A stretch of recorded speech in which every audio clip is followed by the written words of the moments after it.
Et en fait, aujourd'hui, ce que nous reprochons au gouvernement bruxellois, c'est de ne pas tenir les délais qu'il s'est lui-même fixés. Vous savez, on peut être de gauche ou de droite, ça n'a pas d'importance. On peut être pour ou contre le Covid Safety Ticket, mais ce qu'on ne peut pas faire comme ça dans un état de droit, c'est d'avoir aussi peu d'anticipation, de rigueur, de manque d'organisation. À un moment, ça n'est plus soutenable dans la société, dans l'organisation de la vie en société. Qui est-ce qui en est responsable d'après vous, Alexia Bertrand? C'est le ministre de la Santé, Alain Marron, que vous allez interroger en commission aujourd'hui, ou c'est le ministre-président Rudy Verwoerd?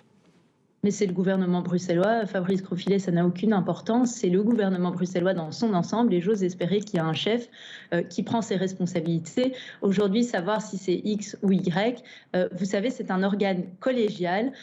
J'ose espérer qu'il y a une figure de proue qui assume ses responsabilités. Et je pense que ce sont l'ensemble des personnes qui sont membres de ce gouvernement. Ça veut dire quoi, assumer ses responsabilités, Alexia Bertrand?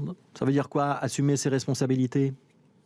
Alors, assumer ses responsabilités, c'est à un moment fixer un cap. C'est dire, voilà ce qui va se passer, voilà notre stratégie, voilà ce qu'on va mettre en vigueur et voilà ce à quoi vous, citoyens, commerçants, Horeca, secteurs concernés, pouvez vous attendre à Bruxelles. Voilà quel est notre objectif et voilà les moyens que nous mettons en œuvre pour y arriver. Ça veut dire avoir une communication qui soit claire. Mais pour avoir une communication qui soit claire, il faut d'abord avoir défini une stratégie, une vision et avoir des objectifs qui soient clairs. Aujourd'hui, je n'ai toujours pas, et mon groupe non plus, entendu quels sont ces objectifs en matière de Covid Safety Ticket ou de passe sanitaire bruxellois, appelons-le comme ça, ni quelles vont être les conditions, quelle va être la durée de mise en œuvre, quelles vont être les modalités d'application. Tout ça n'est pas clair et c'est d'autant moins clair qu'on n'a pas reçu effectivement l'avis du Conseil d'État et de l'Autorité de protection des données. Ouais. Une toute dernière question sur le fond, Alexia Bertrand. Est-ce que vous l'estimez malgré tout nécessaire, ce Covid Safety Ticket, et est-ce que vous pourriez, vous, le voter, même si vous êtes dans l'opposition? Alors, comme on l'a toujours dit, on n'a jamais été enthousiaste à un Covid Safety Ticket et on en est arrivé là parce qu'il y a eu un échec de la stratégie vaccinale à Bruxelles qui d'ailleurs pèse tellement qu'elle finit même par se répercuter sur les autres régions et qu'on en vient à discuter Covid Safety Ticket dans d'autres régions. Ce qu'on a toujours dit, c'est que si c'est une obligation vaccinale déguisée, c'est un problème pour nous. Si c'est quelque chose qui est extrêmement ciblé, dans le temps, avec des indicateurs clairs, c'est-à-dire qu'on sait quand ce Covid Safety Ticket sera appliqué. Aujourd'hui, je ne le sais pas et j'entends des communications en sens divers. On ne sait même pas s'il sera appliqué réellement puisque les indicateurs ne sont pas clairs. Qu'on sait quand il sera levé, que les paramètres soient clairs, c'est quelque chose qui est envisageable. Ça veut dire que vous pourriez voter le texte. On sait qu'a priori, il est là pour 3 mois, hein, ce Covid Safety Ticket, et on sait qu'il s'appliquera aux restaurants, aux salles de sport, aux lieux culturels. Vous pourriez voter?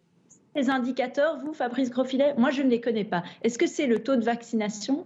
Est-ce que c'est la circulation du virus? Est-ce que ce sont les hospitalisations? Est-ce que c'est le R0? Ces indicateurs ne sont pas clairement définis et je pense que les Bruxellois ont droit à la clarté là-dessus. Quand ce Covid Safety Ticket est-il actionné et quand sera-t-il mis fin? Ça, ce sont des éléments fondamentaux dans la discussion. Quelle est la durée exacte? Vous allez, j'imagine, poser la question à Alain Marron, il va vous répondre? J'ose espérer que oui. Merci beaucoup, Alexia Bertrand, chef de groupe du Mouvement Réformateur. Merci d'avoir été avec nous pendant quelques minutes. BX1 +. L'invité de Fabrice Grosfilet. Voilà, on va changer de bord politique maintenant. On va aller du côté du PTB, donc le Parti du Travail de Belgique. On est avec David Pestiot, qui est le vice-président du PTB. David Pestiot, on va parler d'un livre que vous sortez dans un instant, mais quand même, je voudrais avoir votre sentiment sur ce qui est en train de se passer à Bruxelles. Ce Covid Safety Ticket, vous êtes pour, vous êtes contre au PTB, c'est pas toujours clair. On est contre un Covid Safety Ticket à la française. On l'a toujours dit, c'est un échec d'une politique actuelle de vaccination. Et je ne crois pas que ça va résoudre le problème maintenant de la vaccination.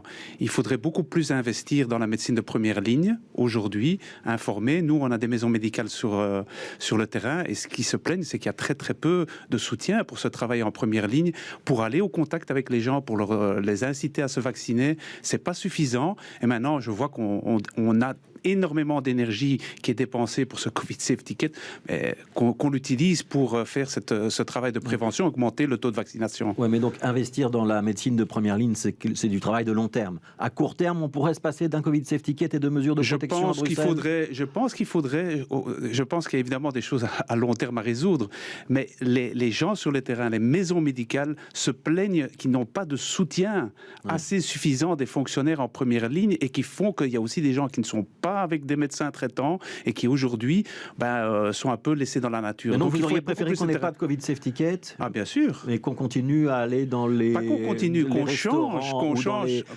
Ou dans les salles de sport, toujours avec le masque et toujours avec des limitations. Oui, qu'on change surtout la politique pour vacciner beaucoup plus de gens. Ouais, sur le fait qu'il y a un report à Bruxelles de l'entrée en vigueur, ça vous fait sourire? C'est le résultat, je pense, d'une politique en plus différenciée. On en parlera certainement à propos du livre, mais une politique différenciée où Bruxelles décide de quelque chose, puis la Wallonie quelques jours plus tard, et puis il n'y a pas de cohérence autour de cette politique. Quelle que soit la politique qu'on suit en matière sanitaire, il faut avoir une approche nationale, à mon avis, dans un pays aussi petit que la Belgique.